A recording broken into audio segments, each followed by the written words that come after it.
নমস্কার friends, welcome back to my channel Sandy Aquatics. আশা করি সবাই ভালো আছেন।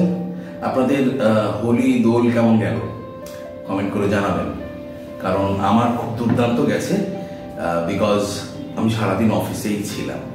যাই হোক ফ্রেন্ডস, আবার একটা ভিডিও, আবার কিছু ইনফরমেশন, আবার কিছু গুরুত্বপূর্ণ ইনফরমেশন শেয়ার করব আপনাদের সঙ্গে।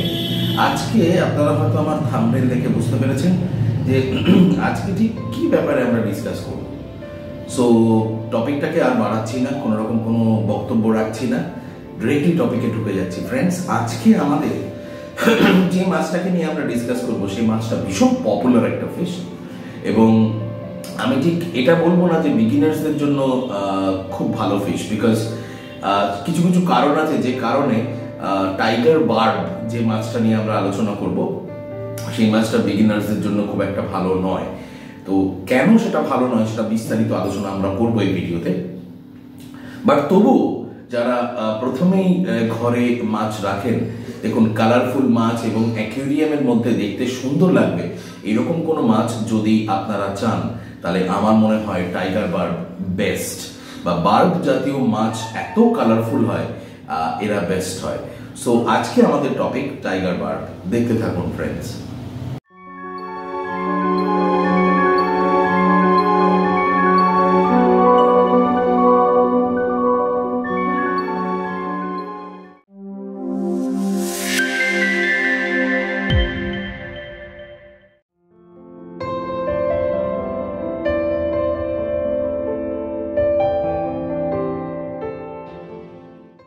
ফ্রেন্ডস, প্রথমেই যে ব্যাপারটা ডিসকাস করবো আমরা সেটা হচ্ছে টাইগার বার্বের যে হ্যাবিটেট, টাইগার বার্ব কোথা থেকে এসছে, কি ব্যাপার, কি বৃত্তান্ত, সেই ব্যাপারটা। টাইগার বার্ব জেনারেলি এদেরকে পাওয়া যায় হচ্ছে বোর্নিও, সুমাত্রা, ইন্দোনেশিয়া, এই তিনটে জায়গায়, এই তিনটে দেশে ম্যাক্সিমামটা পাওয়া যায়। আপনারা হয়তো অনেকে অ্যানাকন্ডা সিনেমার সিরিজটা দেখতে পাবেন। এই অ্যানাকন্ডা সিরিজে এরা শুট করেছিল বোর্নিওর একটা জাঙ্গলে। সো অ্যানাকন্ডাতে অনেক সময় অনেক আপনারা যেটাকে আমরা আজকাল বলি যে ড্রোন শট বা ড্রোন ক্যামেরা, সেই ড্রোন ক্যামেরাতে অনেক সময় আপনারা হয়তো দেখতে পাবেন মানে অ্যানাকন্ডা টুতে বোর্নিওর জঙ্গল কিন্তু it's actually a rain forest. এই রেইন ফরেস্ট মানে অ্যামাজনের মতোই রেইন ফরেস্ট, ওখানকার পরিবেশ, ওখানকার টেম্পারেচার, ওখানকার সবকিছু একই রকম, মানে দুটো মোটামুটি সিমিলার। সো এই বোর্নিওতে ম্যাক্সিমাম যে স্ট্রিম রিভারগুলো, এদের স্ট্রিম রিভারই থাকে সবগুলো। যে স্ট্রিম রিভারগুলোতে একটু ফ্লো বেশি থাকে, একটুখানি যে স্ট্রিম রিভারগুলোতে কারেন্ট একটু বেশি থাকে, টাইগার বার্ব কিন্তু ম্যাক্সিমাম ওই স্ট্রিম রিভারগুলোতেই হয়। টাইগার বার্ব কিন্তু একেবারেই খুব শান্ত, পুকুরের জলের মতো শান্ত জলের মাছ নয়। ওরা সেটা পছন্দ করে না। ওদের হ্যাবিটেট হচ্ছে ওরা একটুখানি ফ্লো পছন্দ করে, এবং এরা কিন্তু স্কুলিং ফিশ, যেটা নিয়ন টেট্রা বা আপনি উইডো টেট্রা বা টেট্রা গ্রুপের যে মাছগুলো, সেই মাছগুলোর মতো এরা কিন্তু স্কুলিং ফিশ, ঠিক আছে। সো টাইগার বার্বের হ্যাবিটেট সম্পর্কে বললাম, টাইগার বার্ব কোথা থেকে আসে সেই সম্পর্কে বললাম। হাউএভার একটা পয়েন্ট আপনাদের মনে রাখতেই হবে, সেটা হচ্ছে এখন টাইগার বার্ব কিন্তু আর ইন্দোনেশিয়া থেকে আসে না, কিন্তু ওদের অরিজিনটা ইন্দোনেশিয়া, সুমাত্রা এবং বোর্নিও। এখন কলকাতাতেই, ভারতবর্ষে বিভিন্ন জায়গায় এইসব মাছ কালচার হয়, এইসব মাছের জন্ম দেওয়া হয় এবং ব্রিড করা হয়। সো আমাদের এখন এটা অরিজিন বলতে গেলে আমরা ব্রিডারদের কাছ থেকেই পাই। সো ফ্রেন্ডস, এবার যেটা আলোচনা করবো সেটা হচ্ছে টাইগার বার্বের ট্যাঙ্ক ডেকোরেশন, ঠিক আছে, দেখতে থাকুন ফ্রেন্ডস।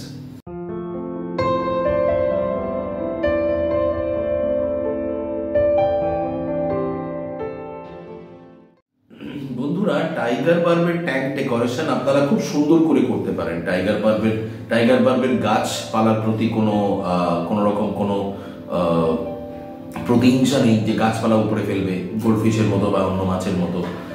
টাইগার বার্বের ট্যাঙ্ক পুরোপুরি আপনি প্ল্যান্টেড করতে পারেন, আপনি সেমি প্ল্যান্টেড করতে পারেন, এইরকম আপনি প্লাস্টিকের গাছ দিতে পারেন, এবং টাইগার বার্বের বিভিন্ন রকম ডেকোরেশন করতে পারেন। আপনার ট্যাঙ্ক যদি বড় হয়, তাহলে টাইগার বার্ব যদি একসঙ্গে আপনি 10টা 12টা বা 14টা 16টা রাখেন, তাহলে কিন্তু দেখতে ভীষণ সুন্দর লাগবে, কারণ ওরা যেটা আগেই বললাম সেটা হচ্ছে স্কুলিং ফিশ। আপনারা ট্যাঙ্ক, আপনারা প্ল্যান্টেড ট্যাঙ্ক করতে পারেন, ইভেন নন প্ল্যান্টেড ট্যাঙ্কেও কিন্তু টাইগার বার্ড থাকে, সুতরাং সেটা নিয়ে ওদের কোনো প্রবলেম নেই। তবে যেটা আমার যেটা ব্যক্তিগতভাবে মতামত সেটা হচ্ছে প্রত্যেকটা মাছের, কিছু কিছু মাছ ছাড়া প্রত্যেকটা মাছের না একটা হাইডিং স্পট দরকার হয়, একটা হাইডিং প্লেস দরকার হয়। বিকজ সে যদি মনে করে যে তাকে বুলি করা হচ্ছে, সে যদি মনে করে যে সবসময় সে ভিকটিম, সো ম্যাক্সিমাম টাইমটা সে কিন্তু সেই লুকানোর সেই স্পটটার মধ্যে গিয়ে থাকে। আদারওয়াইজ হয়তো সেই মাছটা সার্ভাইভই করবে না, সেই মাছটা হয়তো ওপেনলি যদি ঘুরে বেড়াতে হয় সেই মাছটা হয়তো মরে যাবে। সো প্রত্যেকটা মাছেই একটা হাইডিং স্পট, হাইডিং প্লেস দরকার লাগে। সেই জন্য আপনারা একটু প্ল্যান্টেড ট্যাঙ্ক করলেই এটা বেটার হবে। এবং প্ল্যান্টেড ট্যাঙ্কটা যেটা আপনারা করবেন সেটা নর্মাল যে কাজগুলো আছে সেই কাজগুলো দিয়েই করতে পারেন। যেমন আপনারা কাবাম্বা দিতে পারেন, যেমন আপনারা হর্নওয়ার্ড দিতে পারেন, আপনারা যেমন ব্যাকগ্রাউন্ডে যখন আপনারা ডিজাইন করবেন, অ্যাকোয়াস্কেপ করবেন, ব্যাকগ্রাউন্ডে সবসময় মনে রাখবেন যে ব্যাকগ্রাউন্ডে লম্বা যে গাছগুলো একটু বেশি লম্বা হয় সেগুলো ব্যাকগ্রাউন্ডে দেবো। মিড গ্রাউন্ড মানে মাঝখানটায়, মিড গ্রাউন্ডে আপনারা চেষ্টা করবেন যে যেগুলো একটু ছোট হয়, যেমন কাবাম্বা ছেটে দেওয়া যাবে যদি লম্বা হয়ে যায়, মানে একটুখানি বুশি টাইপের হয়, একটু জঙ্গল টাইপের হয়, সেরকম গাছ দিতে পারেন আপনারা ব্যাকগ্রাউন্ডে দিলেন হয়তো অ্যামাজন সোর্ড দিলেন। অ্যামাজন সোর্ডের দু রকম হয়, একটা বড় পাতা, ছোট পাতা, যেটা আপনার খুশি সেরকম দিয়ে ডেকোরেট করতে পারেন। আপনারা লাকি ব্যাম্বু দিতে পারেন ব্যাকগ্রাউন্ডে, দেখতে খুব সুন্দর লাগবে। আর মিড গ্রাউন্ডে সবসময় আপনারা ছোট ছোট গাছ দেবেন। আপনারা যেমন আপনারা আনুবিয়াস দিতে পারেন, যদিও আনুবিয়াস একটু কস্টলি, 3-4টে আনুবিয়াস কিনে যদি একসঙ্গে লাগিয়ে দেন ভীষণ সুন্দর লাগবে। আপনারা ড্রিফটউড দিয়ে ডেকোরেট করতে পারেন, ড্রিফটউডের সঙ্গে আপনারা জাবা মস লাগাতে পারেন। সো এই ন্যাচারাল লুকগুলো যত বেশি হবে তত কিন্তু ওরা মনে করবে ওরা ওদের হ্যাবিটেটের মধ্যেই আছে এবং ওদেরকে কেউ আটকে রাখেনি, নর্মালি ওদেরকে ছেড়ে রাখা হয়েছে, রাইট? সো এই পরিবেশটা ওদেরকে দিতে পারলে কিন্তু ওরা খুব ভালো থাকবে। সো এভাবেই আপনারা চেষ্টা করবেন যাতে ট্যাঙ্কটা সাজানোর। আর আমি সবসময় আপনাদের একটা কথা বলি, সেটা হচ্ছে আমি কিন্তু নিচে গ্র্যাভেল দেওয়ার পক্ষে নই। কারণ গ্র্যাভেলে যেটা মেইন প্রবলেম সেটা হচ্ছে গ্র্যাভেলে কিন্তু হঠাৎ করে অ্যামোনিয়া স্পাইক হয়ে যায় জলের মধ্যে। বিকজ আপনি হয়তো গ্র্যাভেলে এমন কিছু জিনিসপত্র ঢুকে গেছে ভিতরে, খাবারের কোনো কণা যেটা পচছে, অনবরত পচে গেছে, এবং সেটা কিন্তু আপনি পরিষ্কার করতে পারছেন না, বিকজ খালি চোখে আপনি দেখতে পাচ্ছেন না। বাট বালির মধ্যে কিন্তু সেটা হবে না। বালিতে যদি বা বেয়ার বটম ট্যাঙ্কে নিচের সমস্ত নোংরা কিন্তু আপনি দেখতে পাবেন, আর বালি কিন্তু আপনি একটু ঘেটে পরিষ্কার করতে পারবেন। দ্যাটস ওয়াই আমার মনে হয় নিচে বালি দেওয়াটা বেস্ট, যদি আপনি অ্যাকোয়া সয়েল বা ব্ল্যাক অ্যাকোয়া সয়েল না দিতে চান বা না দিতে পারেন। এছাড়াও কিছু কিছু বিষয় আছে এদের বিষয় জানার জন্য ট্যাঙ্কের মধ্যে, সেটা হচ্ছে একটুখানি বড় ট্যাঙ্ক, মানে 1.5 ফিটের উপরে যে ট্যাঙ্কগুলো হয় সেই ট্যাঙ্কের সাইজ অনুযায়ী আপনি যদি স্টার্ট করেন তাহলে আপনার খুব ভালো হবে। বিকজ যেটা মেইন ব্যাপার সেটা হচ্ছে টাইগার বার্ব খুব স্কুলিং এবং খুব মানে ট্যাঙ্কের এক প্রান্ত থেকে আরেক প্রান্তে ঘুরে বেড়াবে। এটা এরকম নয় যে এইটুকু একটা জায়গার মধ্যে, যেমন আমার এই বেটা ফিশ একটা জায়গায় থাকে সারাদিন, আবার ঘুরে একটু ওইখানে গেল। মানে এরা বেটা ফিশ কিন্তু বেসিক্যালি খুব একটা মানে ঘোরাফেরা করার ব্যাপার নয়, ওরা একটু অলস প্রকৃতিরই হয় বেসিক্যালি। সো টাইগার বার্ব কিন্তু এক্সপ্লোর খুব করতে ভালোবাসে, এবং এরা মিড ডুয়েলার্স মানে যখনই ওরা ট্যাঙ্কের যে হাইটটা, সেই হাইটটা যখনই ওরা মেপে নেবে যে গ্রাউন্ড লেভেল থেকে ওটা, তখনই এক্স্যাক্টলি তার মাঝখান দিয়ে ওরা বেশি বিচরণ করবে। এইটা কিন্তু একটু একটা জিনিস আপনারা ফলো করবেন, সেটা হচ্ছে টাইগার বার্ব যদি আপনারা দেখেন, টাইগার বার্ব কিন্তু 100% মিড ডুয়েলার মানে মাঝখানে, ট্যাঙ্কের মাঝখানে বেশিক্ষণ থাকে। সো ফ্রেন্ডস, একটা জিনিস লক্ষ্য করবেন, যদি টাইগার বার্ব সমস্ত মাছগুলো উপরে ঘুরে বেড়ায় কিংবা কন্টিনিউয়াসলি নিচে ঘুরে বেড়ায়, তাহলে ভাববেন আপনার ট্যাঙ্কে কিছু প্রবলেমস হয়েছে, এবং তখনই আপনারা অ্যামোনিয়া টেস্ট করতে পারেন। সো ফ্রেন্ডস, এটা গেল টাইগার বার্বের সমস্ত হ্যাবিটেট, কেমন মাছ, কিরকম ধরনের মাছ। আরো এক্সট্রা একটা পয়েন্ট বলে রাখি, এরা কিন্তু খুব অনেস্টলি বলছি, এরা কিন্তু খুব টেরিটোরিয়াল মানে এরা কিন্তু খুব পিছনে লাগতে ভালোবাসে। যেমন যদি কোনো এমন মাছ এদের সঙ্গে রাখেন যে মাছটা খুব বড় পাখা আছে, যেমন বেটা ফিশ বা গোল্ড ফিশ বা আপনি ফ্লাওয়ার হর্ন যদি রাখেন, তাহলে একদম না, রাখেনের কথা প্রশ্নই ওঠে না। কারণ টাইগার বার্ব টাইগার বার্ব বা বার্ব জাতীয় মাছ বা এই টেট্রা জাতীয় মাছ, যেটা উইডো টেট্রা, টেট্রা জাতীয় মাছ না, উইডো টেট্রা, এই মাছগুলো প্রচন্ড রকমের ফিন নিপিং স্বভাব আছে, প্রচন্ড ফিন নিপিং স্বভাব আছে। আপনি কোনো রকম কোনো গোল্ড ফিশ, বেটা ফিশ এর সঙ্গে রাখবেন না, দেখবেন ন্যাড়া হয়ে গেছে মাছ 2 দিনের মধ্যে। বিকজ এরা মুভিং কোনো কিছু যদি এরকম মুভ করে, তাহলে কিন্তু এরা ভাববে কিন্তু যে ওটা আমার খাবার। এরা যে অ্যাটাক করছে সেই টেন্ডেন্সিটা এদের কিন্তু থাকবে না, এটা নর্মালি হয়। আর টাইগার বার্বের আরেকটা জিনিস হচ্ছে, টাইগার বার্ব যে কারণে আমরা বলছি টেরিটোরিয়াল, টাইগার বার্ব কিন্তু অস্বাভাবিক টেরিটোরিয়াল। নিজেদের এই এরিয়াটায়, মিড যে এরিয়াটা, এই এরিয়াটার মধ্যে সচরাচর খুব একটা বেশি খুব ছোট মাছ কিন্তু রাখলে পরে প্রবলেম আছে। যদি কোনো বড় মাছ থাকে তাহলে হয়তো ওরা অ্যাটাক করতে সাহস পাবে না, মানে যদি জায়েন্ট গোরামি থাকে বা গোরামি থাকলো একটা, এই আমার ব্লু গোরামিটার মতো, তাহলে হবে না। বাট ওরা কিন্তু এই জিনিসটা আছে, এবং ওরা নিজেদের জাতের মাছ, মানে একটা স্কুলিং ফিশ, একটা টাইগার বার্বের 12টার মধ্যে একটা মাছকে হয়তো একটা মাছ কন্টিনিউয়াসলি বুলি করে বেড়াচ্ছে, মানে এইরকম ঘটনা আছে এবং এরকম কিন্তু ঘটে। সো ফ্রেন্ডস, একটুখানি লক্ষ্য রাখবেন, দেখে রাখবেন, যেটা ভিকটিম বা যেটা হয়তো একটু বেশি অ্যাটাক করছে, একটু বেশি অ্যাগ্রেসিভ, তুলে অন্য একটা জায়গায় রেখে দিলেন, অন্য একটা ট্যাঙ্কে দিয়ে দিলেন, ও একা একা থাকলে অটোমেটিক্যালি ও শাস্তি হয়ে যাবে।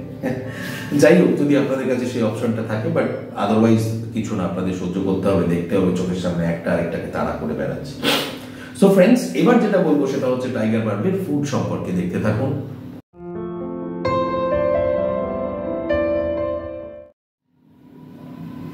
টাইগার বার্বের ফুড, এরা অমনিভোরাস, সব কিছু খাবে। এদের ডায়েটের মধ্যে আপনি ফ্লেক্স দিতে পারেন, আপনি প্যালেট ফুড দিতে পারেন, কোনো ব্যাপার না। তবে আপনি সপ্তাহে 1 দিন বা 2 দিন আপনি ব্লাড ওয়ার্মস খাওয়াতে পারেন, বা কেঁচো যেটা টিউবফেক্স ওয়ার্মস খাওয়াতে পারেন। এই ওয়ার্মস গুলো খাওয়ালে পরে এদের কিন্তু কালার এনহ্যান্সমেন্টটা একটু ভালো হয়, কালারটা একটু ভালো হয়, এবং এদের পুষ্টিটা ভালো হয়। দ্যাটস ওয়াই আমার মনে হয় যেটা বেস্ট অপশন সেটা হচ্ছে সপ্তাহে 1 দিন আপনি ব্লাড ওয়ার্মস খাওয়ান, অল্প করে নিয়ে আসবেন, ব্লাড ওয়ার্মস খান। বাকিগুলো যদি নষ্ট হয়ে যায়, আজকাল গরমকাল, বাকিগুলো কিন্তু নষ্ট হয়ে যাওয়ার চান্স থাকে বা মরে যাওয়ার চান্স থাকে, তাহলে কিন্তু খুব সাবধান। আর ব্লাড ওয়ার্মস খাওয়াতে গেলে একটা জিনিস আপনাকে করতে হবে, একটু ধৈর্য রাখতে হবে। সেটা হচ্ছে ব্লাড ওয়ার্মসটা নিয়ে এসে এরকম বড় একটা গামলা বা একটা প্লেটের মধ্যে বা প্লাস্টিকের একটা ট্রের মধ্যে আপনারা রাখলেন, রেখে জল দিলেন তার মধ্যে। এবার বেছে বেছে কিন্তু যে ব্লাড ওয়ার্মস, যে টিউবিফেক্স ওয়ার্মস গুলো আপনার জীবিত বা লাইভ, একমাত্র সেইগুলোই খাওয়াবেন। যেগুলো মরে গেছে সেগুলো কিন্তু will be very harmful for your fish. So এটা মনে রাখবেন, টাইগার বার্বে সেরকম খাওয়া দাওয়ার বাজ বিচার নেই, সবকিছু ওরা খাবে, এবং যখন খাবে তখন দেখবেন সাংঘাতিক রকমের অ্যাটাক করবে খাবারের উপরে, মানে ওরা প্রচন্ড ফাস্ট সবকিছু ওদের অ্যাক্টিভিটি। সো ফ্রেন্ডস, এরকম গেল। এবার যেটা বলবো সেটা হচ্ছে টাইগার বার্বের ওয়াটার টেম্পারেচার এবং প্যারামিটার নিয়ে, আপনারা দেখতে থাকুন।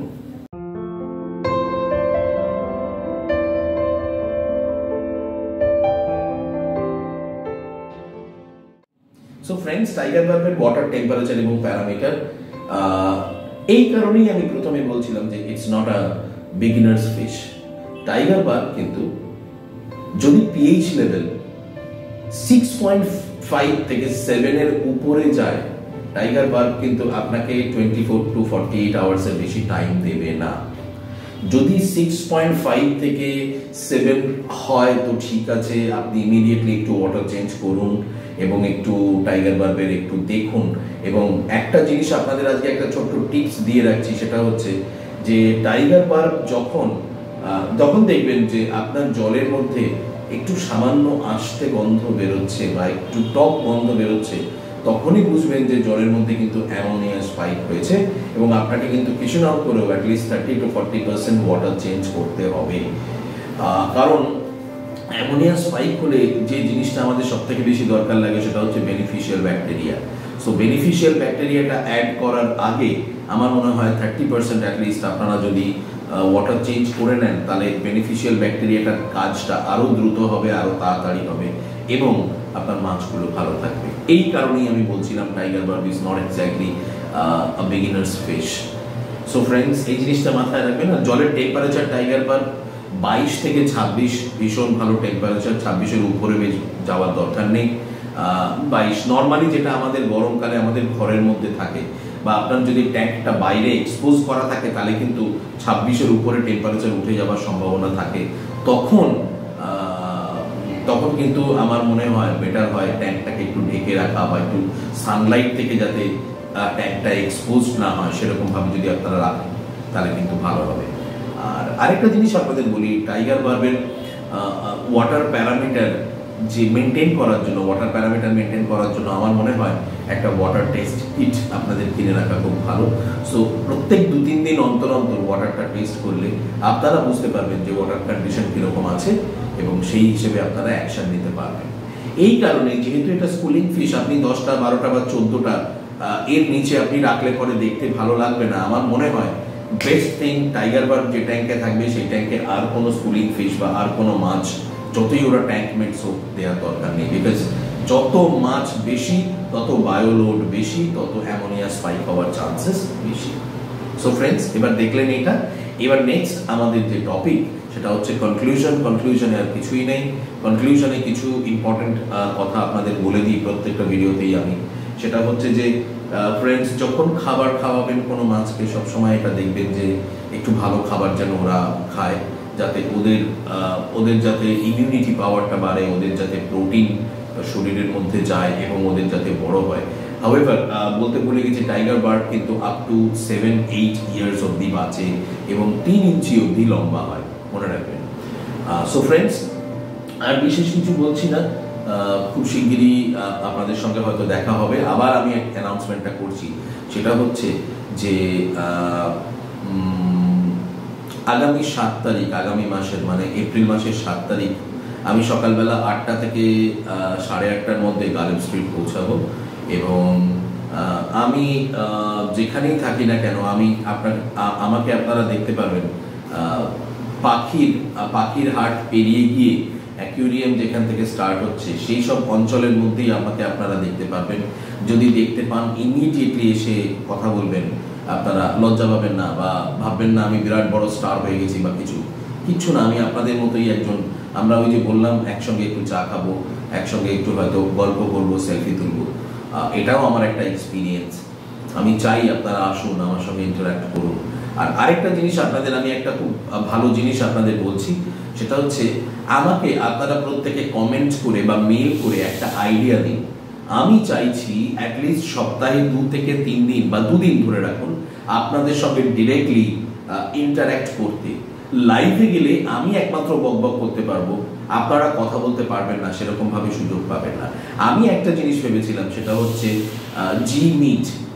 জিমিটে কিন্তু করা যায়, বাট জিমিটে করতে গেলে যেটা মোস্ট ইম্পর্টেন্ট সেটা হচ্ছে আপনাদের ইমেল অ্যাড্রেস এবং আপনাদের ফোন নাম্বার আমার কিন্তু প্রয়োজন। সো খুব শিগগিরই আমরা চেষ্টা করছি, আমি একটা হোয়াটসঅ্যাপ গ্রুপ তৈরি করব, সেখানে আমরা সপ্তাহে একদিন জিমিটে কথা বলতে পারি এবং যতজন বন্ধু আমাদের সঙ্গে জয়েন করবেন প্রত্যেকে খুব ভালো হবে। সো ফ্রেন্ডস, আর আমার এটাও ইচ্ছে আছে আমি লাইভে যাব একদিন, দেখি আমি সেরকমভাবে ইকুইপমেন্টালি আমি স্ট্রং নয়, আমি চেষ্টা করছি স্ট্রং হওয়ার। যদি স্ট্রং হব তবে চেষ্টা করবো একটুখানি। আমাকে আইডিয়া দিন যে এই যে আপনাদের সঙ্গে আমার ভার্চুয়াল মিটিং বা অনলাইন মিটিং যেটা আমি করতে চাইছি বা আমি আপনাদের সঙ্গে ইন্টারাক্ট করতে চাইছি, কিভাবে সেটা করা সম্ভব। সো ফ্রেন্ডস, আজকের ভিডিওটা এই পর্যন্তই থাক। চলি, প্রত্যেকে ভালো থাকবেন। নমস্কার।